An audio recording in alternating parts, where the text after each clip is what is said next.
পাঞ্জাবি পায়জামা পরিহিত অবস্থায় পাশাপাশি তারেক রহমান ও ডক্টর ইউনূস। ঈদের দিন সকালে রাষ্ট্রীয় অতিথি ভবন যমুনায় বর্তমান ও সাবেক সরকার প্রধানের মধ্যকার এই দৃশ্য মুহূর্তেই ভাইরাল হয় সোশ্যাল মিডিয়ায়। এই ঘটনার কয়েকদিন পেরিয়ে যাবার পর আবারও খবরের শিরোনামে অন্তর্বর্তী সরকার প্রধান। সম্প্রতি জাপানের উদ্দেশ্যে বাংলাদেশ ত্যাগ করেন ডক্টর ইউনূস। হজরত শাহজালাল আন্তর্জাতিক বিমানবন্দর থেকে সিঙ্গাপুর এয়ারলাইন্সের এক ফ্লাইটে টোকিওর উদ্দেশ্যে যাত্রা করেন তিনি।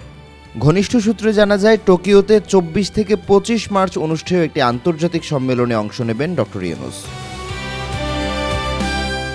এই সম্মেলন এশিয়ায় শান্তি, সহযোগিতা, টেকসই উন্নয়ন ও আঞ্চলিক সমস্যা সমাধানের আলোচনার একটি গুরুত্বপূর্ণ প্ল্যাটফর্ম হিসেবে পরিচিত।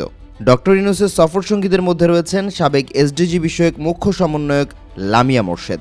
বাংলাদেশের জাতীয় নির্বাচনের পর এটি ডক্টর ইউনূসের প্রথম বিদেশ সফর। তাই প্রফেসর পালাচ্ছেন উল্লেখ করে অনেকেই সামাজিক যোগাযোগ মাধ্যমে গুজব ছড়িয়ে দেয়। তবে সূত্র বলছে, আগামী 28 মার্চ সিঙ্গাপুর এয়ারলাইন্সের আরেকটি ফ্লাইটে তার ঢাকা ফেরার কথা রয়েছে।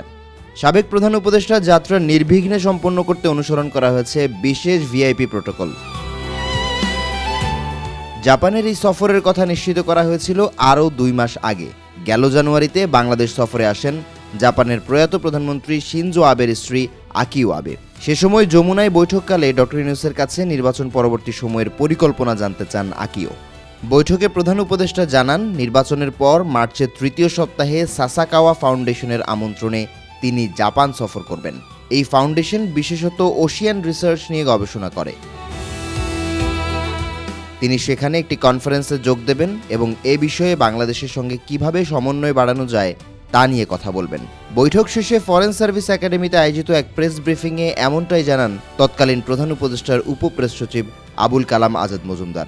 তবে নির্বাচন শেষে তিনি স্থায়ীভাবে বাংলাদেশে থাকবেন নাকি বিদেশে পাড়ি জমাবেন, বিষয়টিতে এখনও ধোঁয়াশা রয়েছে। অন্তর্বর্তী সরকারের 18 মাসের শাসনামলে 13টি দেশ সফর করেন সাবেক প্রধান উপদেষ্টা। এ সময় দ্বিপক্ষীয় বৈঠক হলেও দ্বিপক্ষীয় সম্পর্ক উন্নয়নের বিষয়ে ছিল নানা বিতর্ক।